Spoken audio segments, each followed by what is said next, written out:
Bismillahirrahmanirrahim. Allahumma salli ala Muhammadin wa ali Muhammad. Alhamdulillah, ikhwan dan akhwat sekalian, sedikit di sini Al-Fakir akan membahas tentang Al-Bi'tsah dan Isra wa Mi'raj.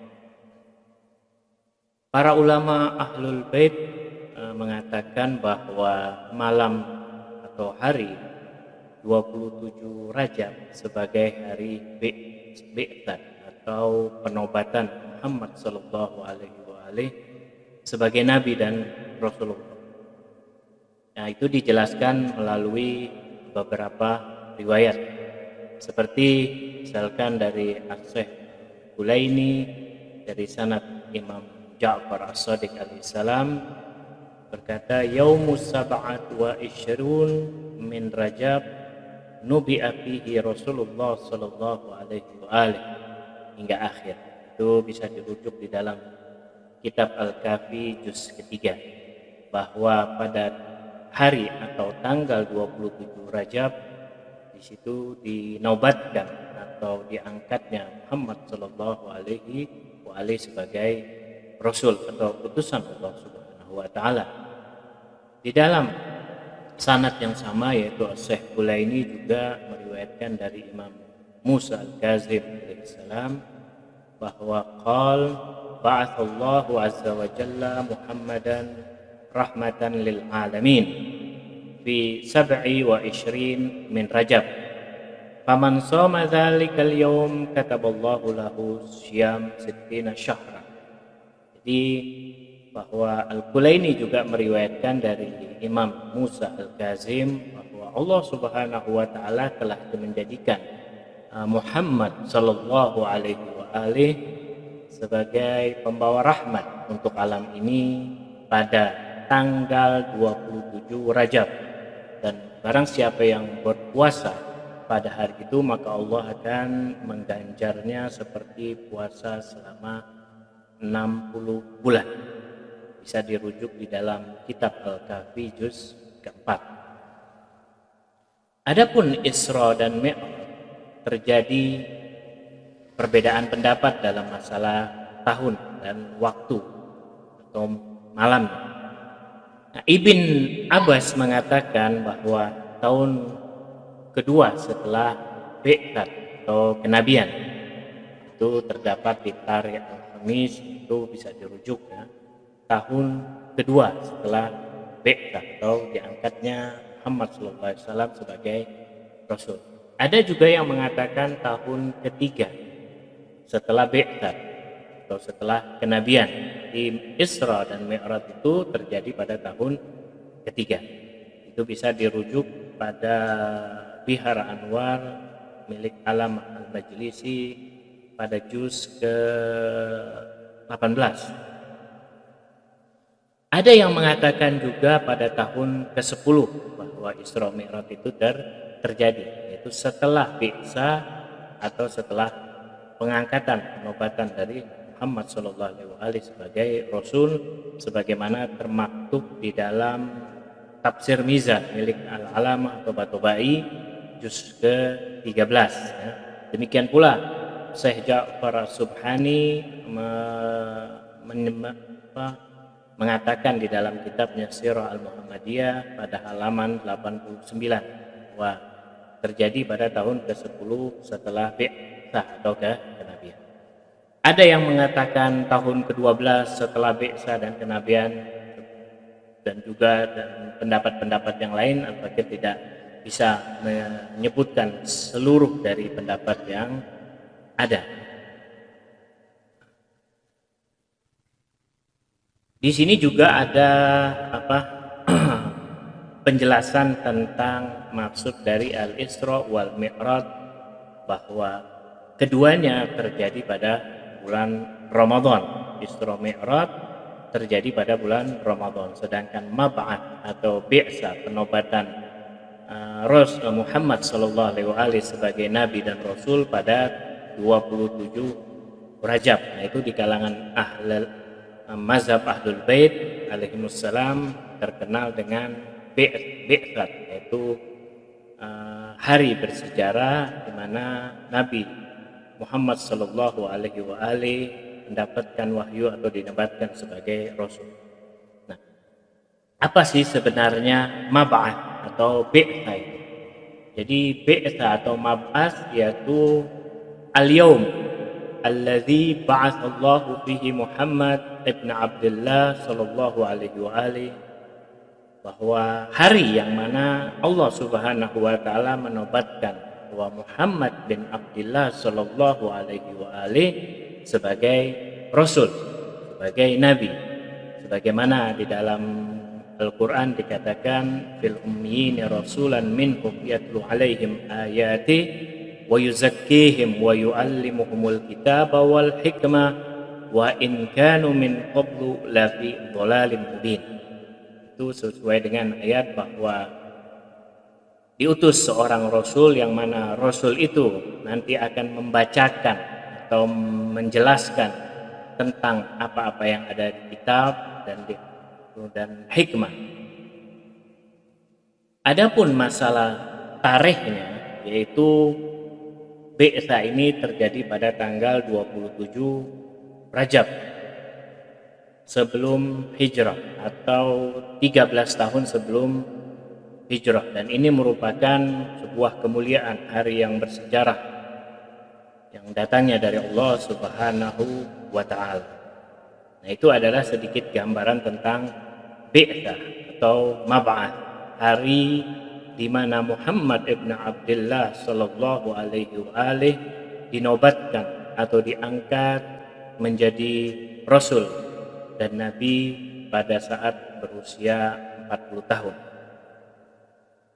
Ikhwan dan akhwat sekalian, lalu bagaimana dengan Isra Mi'raj atau apa itu Isra Mi'raj?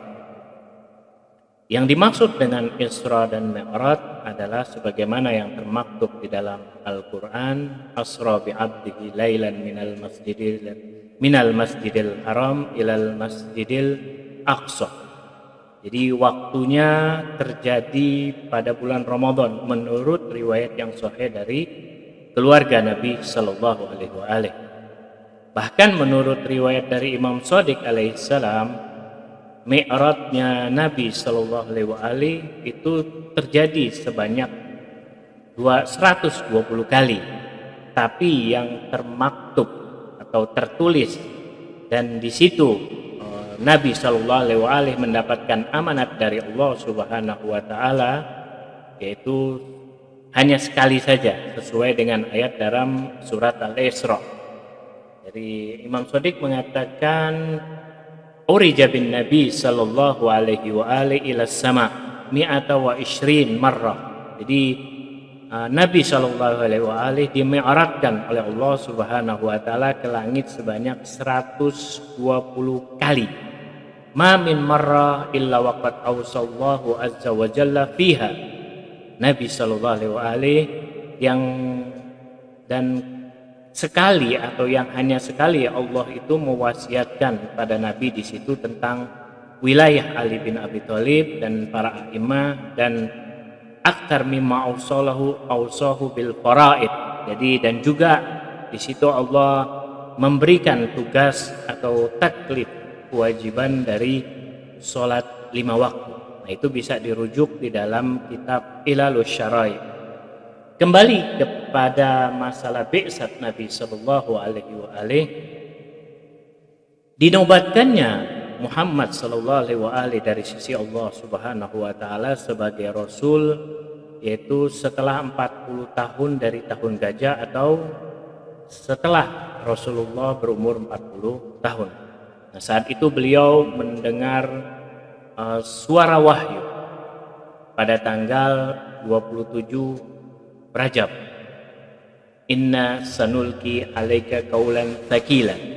Nah, diturunkan Al-Quran ini secara keseluruhan di saat bi'tsah, dan setelah itu diturunkan Al-Quran itu secara tadrid, yaitu bertahap, yaitu terjadi pada bulan Ramadan sebagaimana dalam surat Al-Qadar, yaitu inna anzalnahu fi Lailatul Qadar, dan di ayat yang lain juga dijelaskan bahwa inna anzalnahu fi lailatin mubarakah.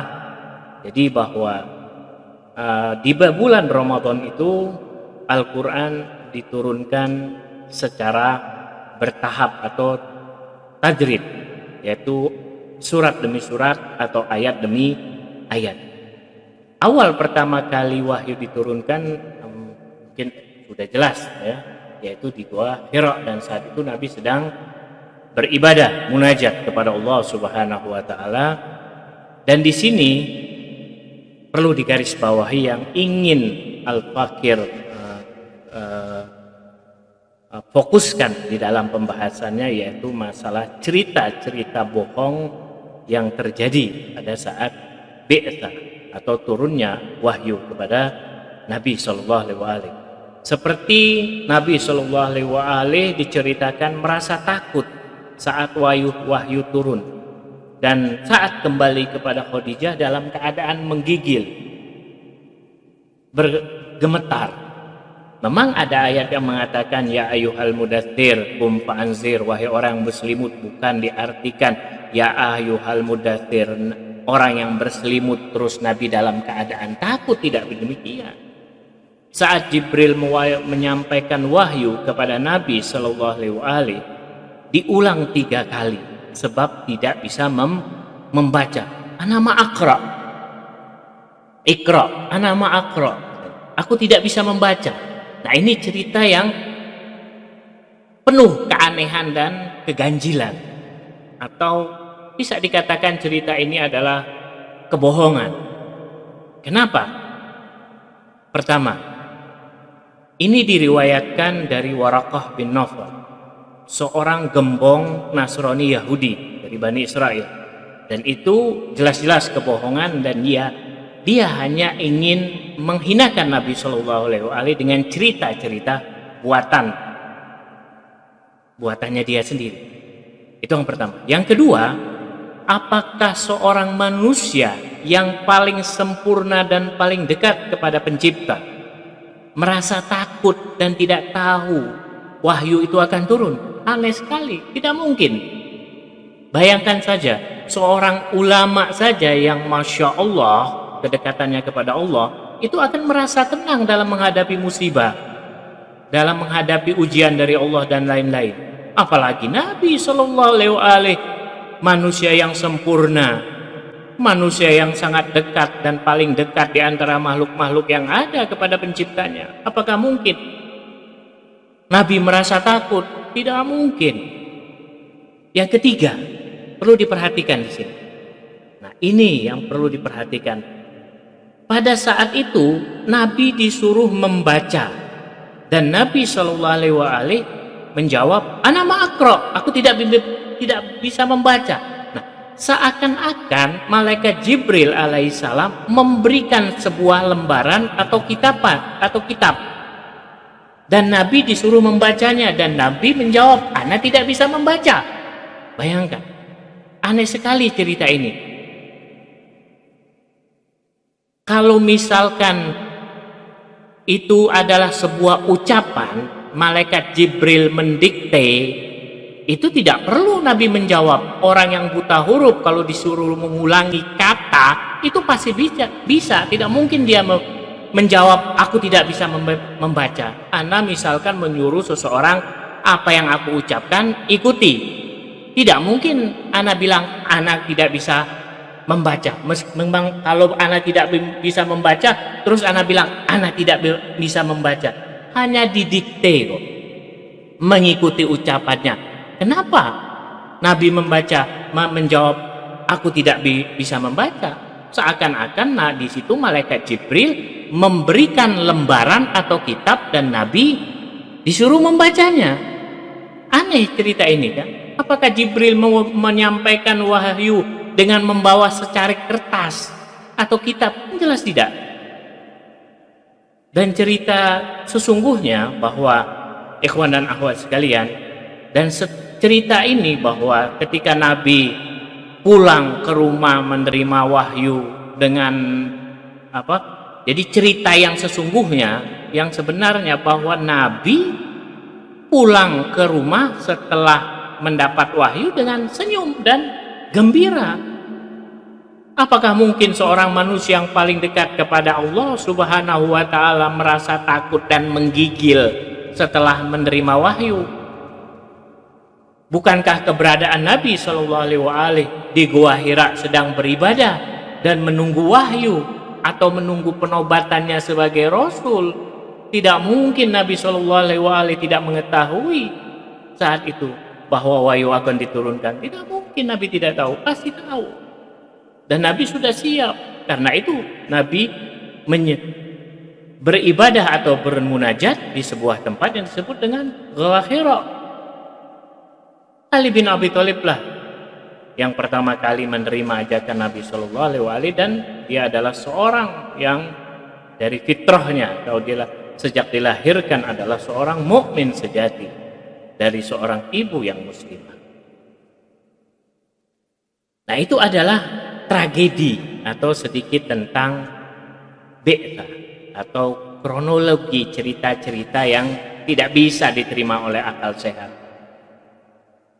Di sini juga Al-Fakir, ikhwan dan akhwat, akan mengupas peristiwa Isra Mi'raj. Kita yang meyakini bahwa peristiwa Isra Mi'raj Nabi Shallallahu Alaihi Wasallam berdasarkan dengan ayat Al-Quran.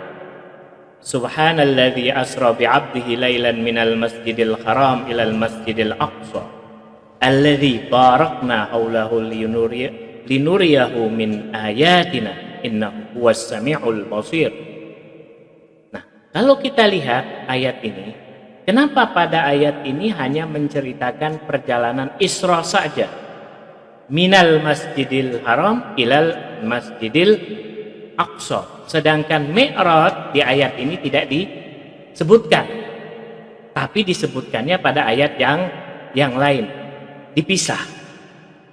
Yaitu ayat di dalam surat An-Najm, wa huwa bil ufuqil a'la thumma dana fatadalla fa'auha ila 'abdihi ma auha ma kadzabal fuadu ma ra'a afatumarunahu 'ala ma yara wa laqad ra'ahu nazlatan ukhra inda sidratil muntaha. Yang menjelaskan ayat di atas bahwa ayat tadi ini bahwa peristiwa Mi'raj yaitu riwayat-riwayat yang mutawatir. Jadi Mi'raj ayat wahwa bil ufuqil a'la hingga akhir. Nah, itu apa? Yang menjelaskan adalah riwayat-riwayat yang mutawatir. Yaitu kenapa Mi'raj tidak disebutkan dalam satu ayat di surat Al-Isra, sedangkan peristiwa Isra Mi'raj terjadi dalam satu malam atau satu kejadian. Lalu kenapa dipisah? Nah, jawabannya di sini mungkin peristiwa Isra dari Mekah ke Madinah ke Masjidil Aqsa perkara yang masih bisa atau mudah diterima logika manusia dan berhubungan dengan alam materi ini, itu dunia ini. Dan itu pun masih ada sebagian umat yang saat itu menolak, bahkan mengolok-olok dan menghina Nabi, meskipun itu adalah mukjizat Nabi Shallallahu Alaihi Wasallam. Mereka kaum musyrikin tidak akan percaya dan mengatakan Nabi sebagai pembohong dengan cerita perjalanan Nabi dari Mekah ke Masjidil Aqsa. Nah, ini Isra. Terlebih lagi permasalahan Mi'raj, perjalanan Rasul dari Masjidil Aqsa ke Sidratul Muntaha, ke langit ketujuh. Nah, berkaitan perjalanan ini dari dunia materi ini menuju ke langit ketujuh, yang mana akal manusia biasa seperti kita itu tidak bisa menjangkaunya, kecuali keimanan yang bisa menjangkau. Nah, apalagi kaum musyrik, yang mana keimanan mereka belum beriman. Dan apalagi mereka-mereka yang keimanannya pada saat itu masih lemah.